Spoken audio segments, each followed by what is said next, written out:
Saya tutup kafaratul majelis. Sedikit melalui mimbar ini saya akan menyampaikan klarifikasi. Karena saya menyampaikan hal tersebut di Masjid Pondok Mutiara juga, maka saya harus mengklarifikasinya di Masjid Pondok Mutiara Sidoarjo. Mungkin Bapak Ibu pernah menerima beredar TikTok atau mungkin IG cuplikan kajian saya. Cuplikan video dari kajian saya yang di situ tertulis bahwasanya judulnya horor judulnya. Ya. Padahal makanya saya harus luruskan ini ya, klarifikasi. Judulnya di TikTok itu adalah bahwasanya seorang wanita yang dipanggil dengan nama suaminya, contoh ya, misalnya Bu Hasan, Bu Agus, Bu Bambang, atau Bu Joko, dengan nama yaitu suaminya, maka itu haram, dilaknat, masuk neraka, dan seterusnya. Ya, itu judulnya, TikToknya begitu. Ini salah paham sebenarnya. Jadi yang dimaksud adalah, yang saya maksud dalam hadis Nabi itu, yang dilaknat, bahkan bukan dilaknat, tidak dapat mencium aroma wangi surga. Itu yang benar. Tidak dapat mencium wanginya surga. Apa itu? Siapa? Orang-orang yang menisbatkan dirinya, bintinya, bukan kepada bapak kandung. Itu yang gak dapat bau surga. Jadi kalau ada seorang wanita atau laki-laki yang bin atau bintinya itu bukan kepada bapak kandungnya, tetapi kepada bapak atau orang lain, bukan bapak kandung, itu yang ancamannya, sekali lagi ancamannya, tidak dapat mencium aroma wanginya surga. Lah kasus ini terjadi pada dua hal. Kasus yang pertama adalah kasus wanita yang telah menikah. Biasanya di belakang nama wanita itu bukan nama orang tua, tapi nama suami. Nah itu di situ maksudnya. Jadi misalnya wanita itu bernama Farida, laki-laki itu calon suami bernama Hasan.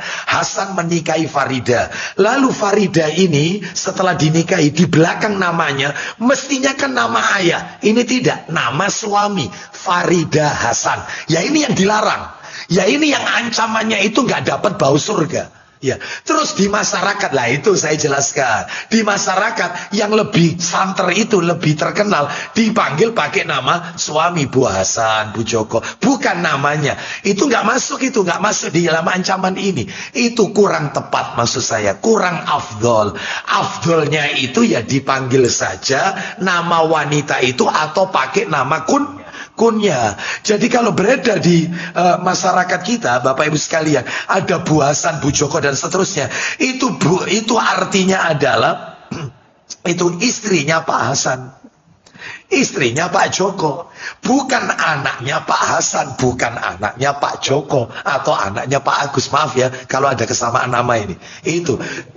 Mohon maaf ini. Jadi dalam hal ini itu salah ya. Jadi saya tidak pernah mengatakan bahwasanya wanita yang dipanggil dengan nama suami itu langsung dilaknat, masuk neraka dan seterusnya. Enggak, bukan. Yang dapat ancaman enggak dapat bau surga itu adalah yang menisbat. Terus kasus kedua, kalau tadi kan kasus wanita menikah di belakang. Jadi mestinya wanita itu bintinya pakai nama ayah kandungnya. Di belakang namanya itu jangan nama suami. Itu ancamannya berat. Ancamannya itu enggak dapat bau surga. Yang kedua kasus anak adopsi. Biasanya anak itu dari kecil diadopsi, giliran mau menikah, maka kan tidak diketahui ayah kandungnya siapa. Wong anak itu diambil dalam keadaan anak itu dibuang. Kita nggak tahu. Lalu si bapak angkatnya, bapak adopsi, mencantumkan namanya di belakang nama anak ini. Ya itu yang tidak dapat bapak. Lah kalau tidak diketahui orang tuanya, siapa anaknya siapa, maka tidak perlu dikasih bin atau binti, cukup namanya toh. Yang menikahkan wali hakim, KUA, bukan orang tua adopsinya, bukan ya. Jadi ini banyak beredar, ini saya luruskan, mohon maaf. Nggak 1-2 kali saya dibuat seperti ini, ya. Termasuk saya pernah mengatakan main comot aja, ya. Entah karena untuk kepentingan duniawi supaya viral, ya. Itu yang aneh-aneh itu ya. Contoh saya pernah mengatakan bahwasanya coba dibuka Al-Maidah ayat 3, sudah. Allah mengharamkan babi, bangkai, ya, Binatang yang disembelih tidak menyebut nama Allah, macam-macam lah, dan seterusnya. Anjing disebut nggak di situ? Ada nggak anjing? Nggak ada anjing di situ. 10 yang diharamkan dalam surat Al-Maidah ayat 3. Anjing disebut nggak? Tidak ada kan? Nggak ada. Nah, itu dipotong. Dia disebarkan. Ustadz Abu Aslam menghalalkan daging anjing karena anjing ini cuplikan TikToknya lo. Padahal saya lanjutkan, makanya kalau mau mengambil yang keseluruhan itu ya.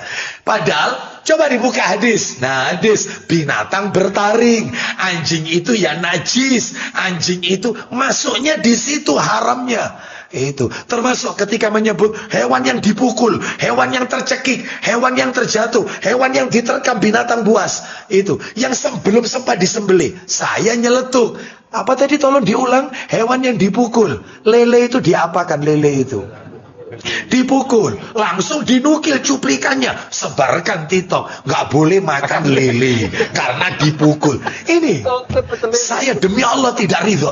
Saya tidak ridho, demi Allah. Saya tidak ridho. Ya, saya tidak ridho. Ya, dalam hal ini mohon maaf ya, lebih baik dinukil secara keseluruhan. Padahal dalam hal ini binatang air halal tidak? Halal. Ya, wallahu a'lam bishawab. Jadi tidak menjelaskan secara keseluruhan. Wallahu a'lam. Demikian kita tutup ya.